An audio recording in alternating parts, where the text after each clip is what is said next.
Saturday morning shoppers fill the narrow aisles of the Nafi store in Paderborn, Germany.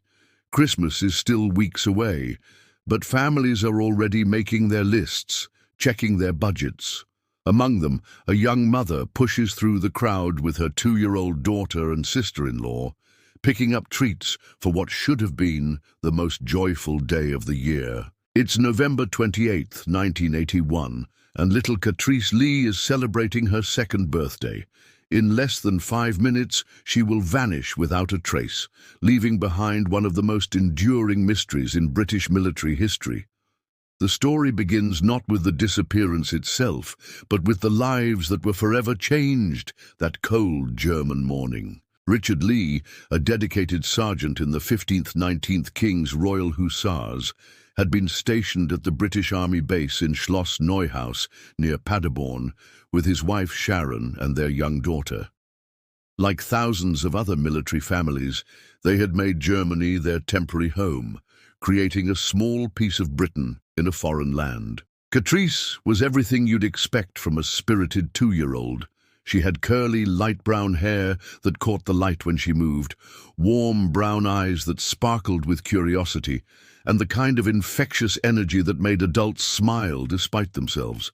There was something distinctive about her left eye, a condition called strabismus that would have required medical attention as she grew older. She also had a pink birthmark near the base of her spine that looked almost like a small rash. These details, seemingly insignificant at the time, would later become crucial identifiers in a search that would span decades. November 28th started like any other birthday for a military family abroad. There would be a small celebration, nothing elaborate, but enough to make a little girl feel special on her big day. Sharon Lee, Katrice's mother, had planned a simple party and needed to pick up some last-minute supplies from the Nafi store, the military shopping centre that served as a lifeline for British families stationed overseas. These stores were more than just shops. They were gathering places where familiar accents could be heard, where British products lined the shelves, and where homesick families could find a taste of home. Sharon wasn't alone that morning. Her sister-in-law, Wendy, had come along to help with the shopping and probably to spend some time with her young niece on this special day. The Nafi was particularly busy that Saturday, with nearly 2,000 people passing through its doors throughout the day. Families were stocking up for the weekend, soldiers were grabbing supplies, and children were running between aisles while their parents tried to keep track of both their shopping lists and their young ones. The three of them moved through the store together, Katrice probably darting ahead occasionally, the way curious toddlers do before being called back to stay close. They gathered the items they needed, the ordinary things that make up a child's birthday celebration. As they made their way toward the checkout, Sharon realized she had forgotten something important: crisps for the party. Such a small thing, the kind of oversight that happens to every parent, especially when shopping with a restless 2-year-old in tow. The checkout queue was typical for a busy Saturday, moving slowly as families processed their weekly shopping. Sharon looked at her sister-in-law and asked if she could watch Katrice for just a moment, while she quickly ran back to grab the forgotten crisps. Wendy nodded, of course. It was the kind of favor family members do for each other without thinking, the sort of mundane request that happens thousands of times every day in stores around the world. Sharon hurried through the aisles, found the crisps, and made her way back to the checkout area. By her own estimate, she was gone for less than 5 minutes. 5 minutes. In the span of a commercial break, in the time it takes to make a cup of tea, in those few moments when she trusted that everything would be exactly as she left it, her world changed forever. When Sharon returned, she found Wendy still in the checkout queue, but something was wrong. Katrice was nowhere to be seen. Wendy had assumed the little girl had followed her mother down the aisle, the way children often do when they spot the parent they're most attached to. It seemed logical, it seemed normal, but Katrice hadn't followed her mother. She hadn't followed anyone.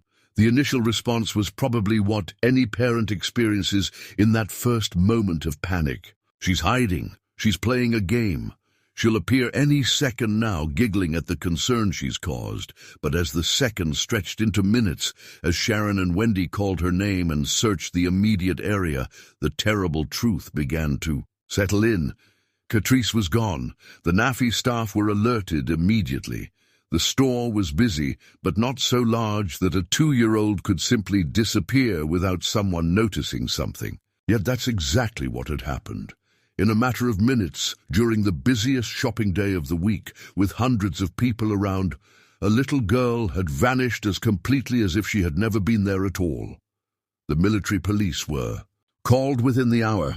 This wasn't just any missing child case. This was a British military family on foreign soil, which meant the disappearance fell under the jurisdiction of the Royal Military Police rather than the local German authorities. The RMP arrived to find a scene of controlled chaos. Frantic parents, confused witnesses, and the growing realization that this was far more serious than anyone had initially hoped. The first hours of any missing child investigation are critical, and the military police knew this. They began interviewing everyone who had been in the NAFI that morning, trying to piece together a timeline, searching for anyone who might have seen something unusual. Nearly 2,000 people had visited the store that day, making it one of the most challenging witness situations imaginable. How do you find meaningful information among so many people, most of whom were simply going about their ordinary Saturday shopping? The initial theory was both logical and heartbreaking. The NAFI store was located near the River Lippe, a waterway that ran through the area. Military and civilian police began to consider the possibility that Katrice had somehow wandered outside and fallen into the river. It was the kind of accident that tragically happens to young children who are drawn to water without understanding its dangers. Teams were organized to search the riverbanks and drag the water itself. For days, divers worked in the cold German waters while searchers combed the shores, looking for any sign of the missing toddler. The river search was thorough and heartbreaking, conducted with the meticulous care that comes with knowing that a family's entire future hangs in the balance. But no trace of Katrice was found, no clothing, no evidence, nothing that suggested she had ever been near the water. As the days stretched into weeks, other possibilities began to emerge. The most frightening of these was abduction. Had someone taken Katrice from the store? The thought was almost too terrible to consider, but investigators couldn't ignore the possibility. The problem was that with so many people in the store that day, identifying a potential abductor seemed nearly impossible. Then came the breakthrough that would define the case for decades. A witness came forward with information that chilled investigators to the bone. Someone reported seeing a man near the NAFI store that day, and possibly a green car in the area. More specifically, there were reports of a suspicious individual who might have been watching children or acting in a way that seemed out of place. The witness descriptions were frustratingly vague, but they were enough to create a suspect sketch. The Royal Military Police worked with forensic artists to create a phantom picture, a composite drawing of the man they believed might be connected to Katrice's disappearance. It was 1981, long before the advanced computer technology that would later revolutionize criminal investigations.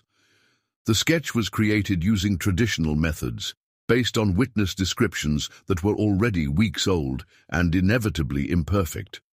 But here's where the story takes an almost unbelievable turn. Despite creating this potentially crucial piece of evidence in 1981, the phantom picture wasn't released to the public until 36 years later, in 2017. 36 years.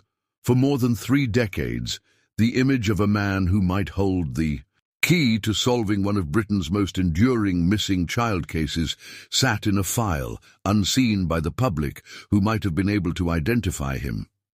The reasons for this delay remain a source of controversy and frustration for the Lee family. Some suggest it was due to concerns about the reliability of the witness descriptions. Others point to bureaucratic failures or miscommunication between different levels of the investigation.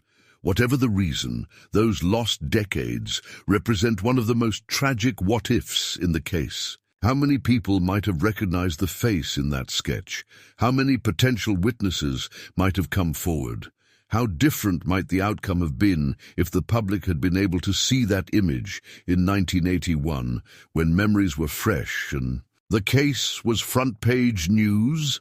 As the initial investigation continued, the Lee family found themselves caught in a nightmare that no parent should ever experience.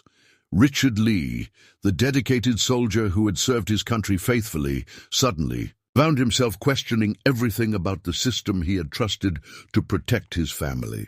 Sharon Lee faced the unbearable reality that in those few minutes, when she left her daughter with her sister-in-law, her child had somehow vanished from the face of the earth. The investigation produced frustratingly little concrete evidence. Despite the extensive river search, the house-to-house inquiries, and the interviews with nearly 2,000 potential witnesses, investigators found themselves with more questions than answers. The lack of physical evidence was particularly troubling. In most missing child cases, there are clues, torn clothing, footprints, signs of struggle. But Katrice had simply disappeared, leaving behind nothing but bewildered witnesses and grieving parents. Years passed. The case remained open, but active investigation inevitably slowed as new cases demanded attention and leads grew cold.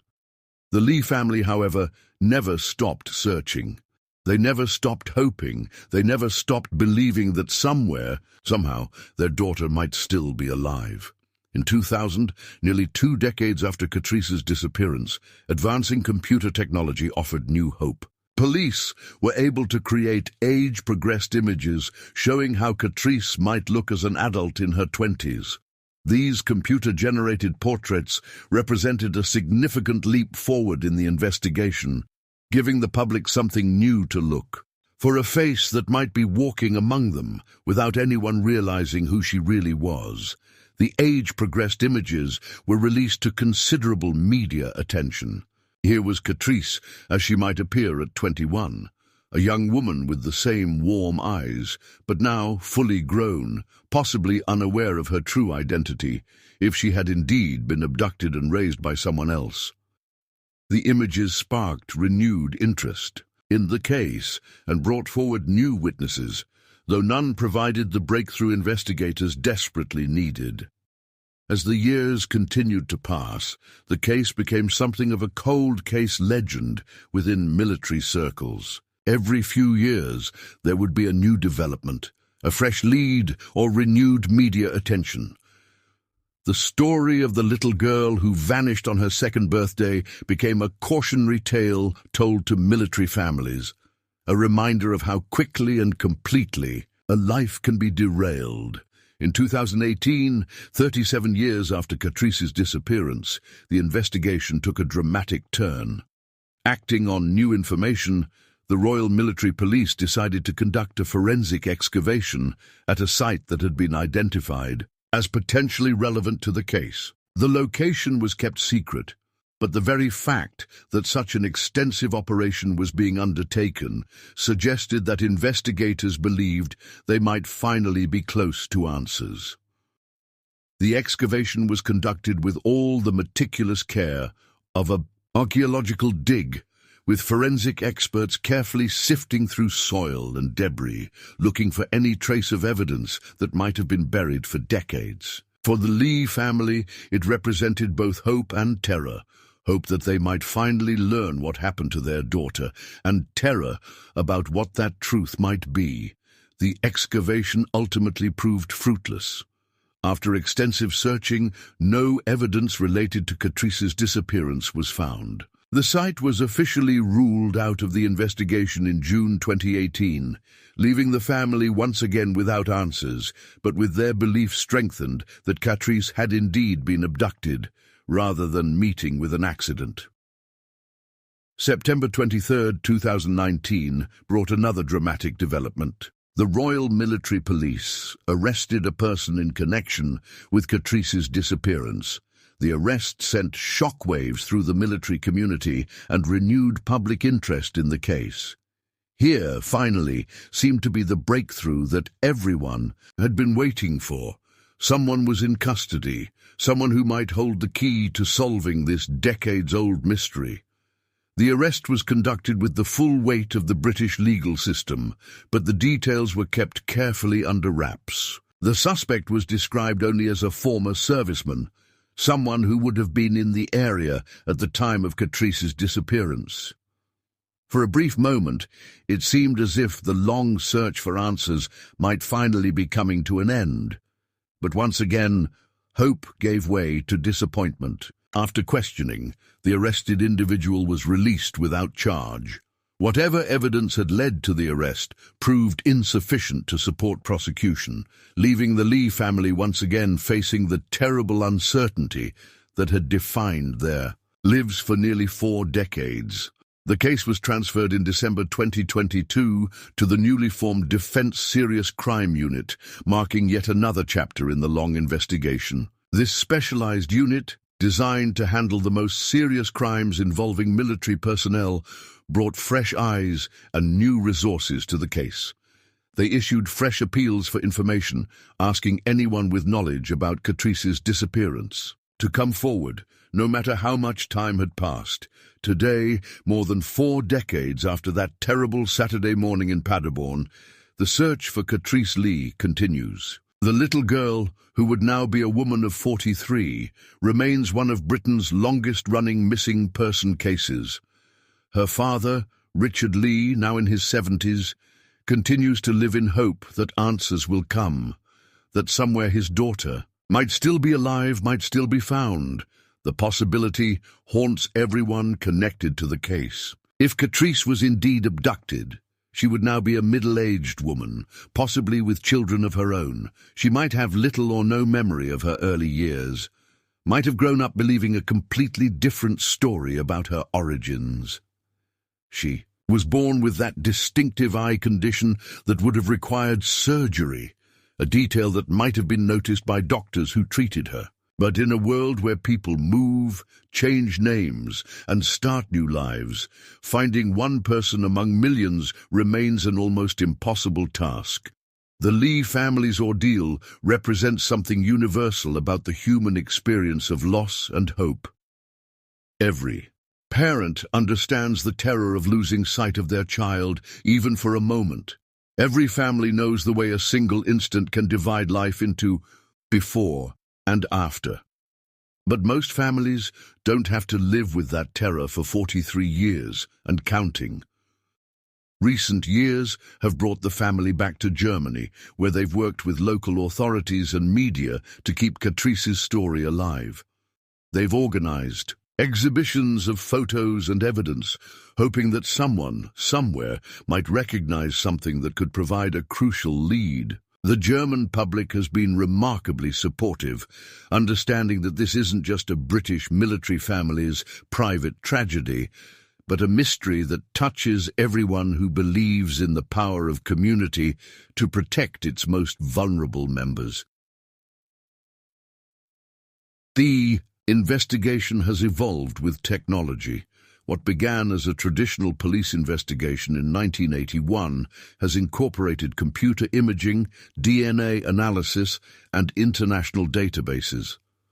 Social media has allowed the story to reach audiences that would have been impossible to contact in earlier decades. The Phantom Picture from 1981, finally released in 2017, has been shared thousands of times online, viewed by people around the world who might hold the key to the mystery. But technology, for all its advances, cannot fill the fundamental gap. At the heart of this case the absence of witnesses who saw what actually happened to Katrice in those critical minutes when she disappeared.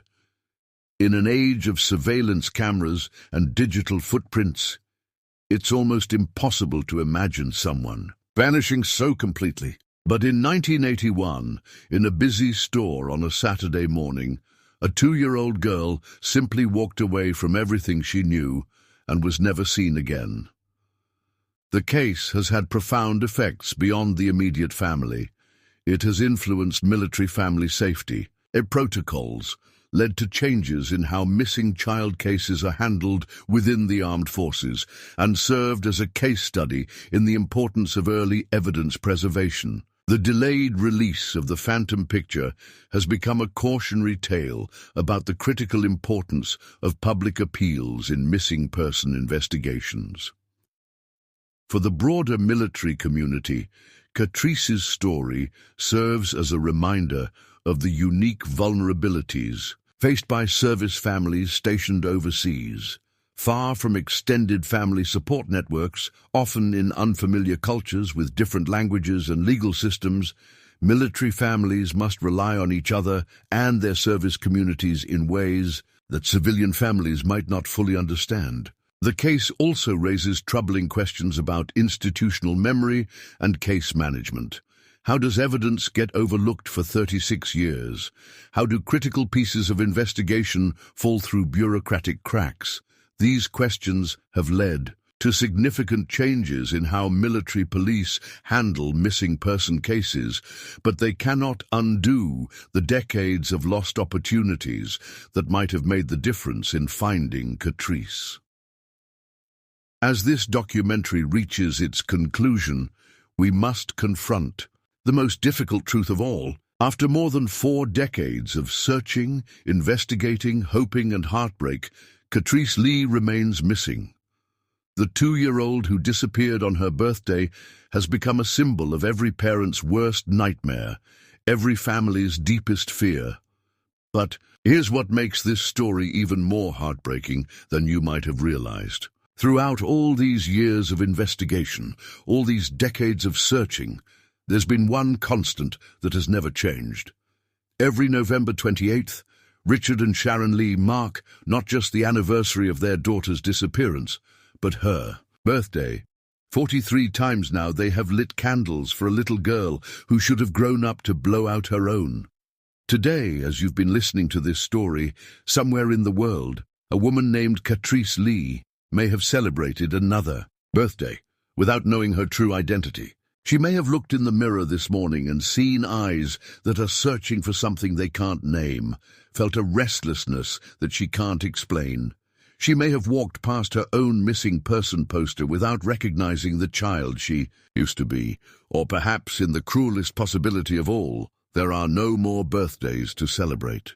Perhaps Katrice's story ended on that cold November morning in 1981, and her parents have spent 43 years hoping for a miracle that will never come. The search for Katrice Lee continues, not because there is evidence she's alive, but because there is no evidence she isn't. In that terrible space between knowing and not knowing, between hope and despair, a family continues to wait for their daughter to come home. And every time someone shares her story, every time someone looks at that long-delayed phantom picture, every time someone remembers the name Katrice Lee, they keep alive the possibility that this 43-year-old mystery might finally find its resolution. The little girl who vanished on her 2nd birthday is still out there, somewhere, in the hearts and hopes of everyone who believes that some questions are too important to stop asking. No matter how much time passes, no matter how impossible the odds might seem,